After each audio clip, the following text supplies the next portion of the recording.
Hi friends, welcome to గోదావరిలో చేతి వంట. అందరూ బాగున్నారండి? మేము కూడా బాగున్నాము. మరి ఈరోజు మన స్పెషల్ వచ్చేసి జీడిపప్పు ఉప్మా అండి.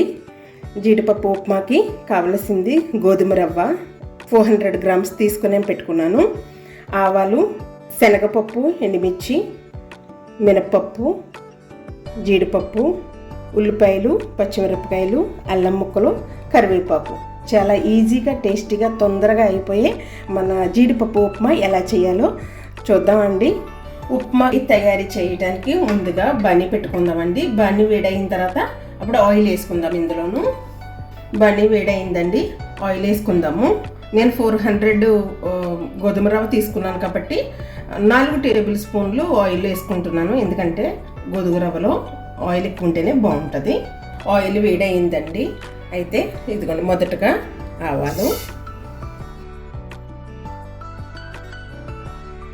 శనగపప్పు, ఇదిగోనండి ఇది మినప్పప్పు. ఇప్పుడు కొంచెం ఇవన్నీ కూడా కలిసేంత వరకు గరిటె పెట్టేలా కలుపుదాము. ఎండుమిరపకాయలు, జీడిపప్పు, ఇవి కొంచెం వేయించుకోవాలండి.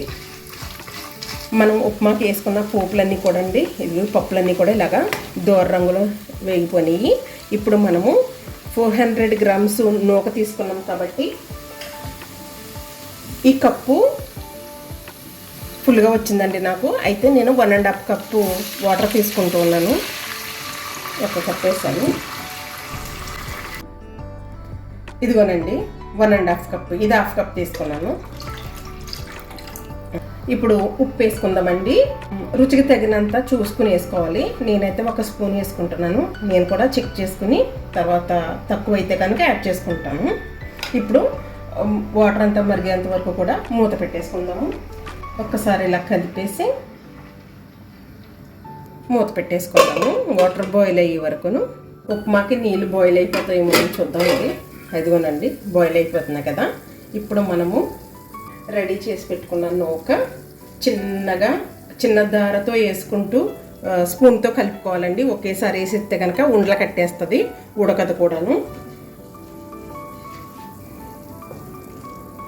ఇలా వేసుకుంటూ కలుపుకోవాలి.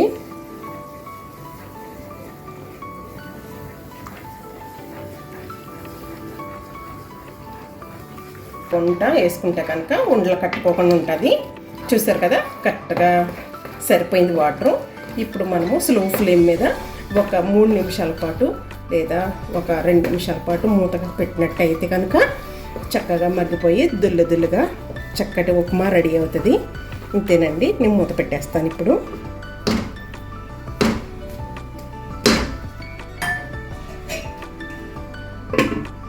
నూకేసుకున్నాక మూత పెట్టాను కదండి. ఇదిగోనండి ఉప్మా అయ్యింది. ఇప్పుడు కొంచెం కలిపి ఎలా ఉందో చూద్దాం.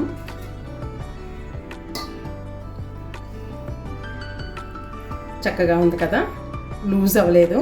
ఇదిగోనండి ఇలా పొడిగా చక్కటి క్వాంటిటీతో లెక్కలతో ఏంటంటే మనం ఒక బౌల్తో తీసుకున్నాం కాబట్టి అదే బౌల్తో 1.5 కప్పు వాటర్ తీసుకున్నాను.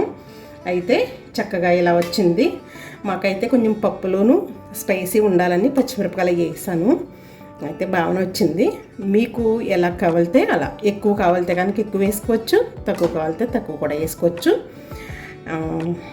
ఇదిగోనండి ప్లేట్లో వేసేసుకుందాం. ఇప్పుడు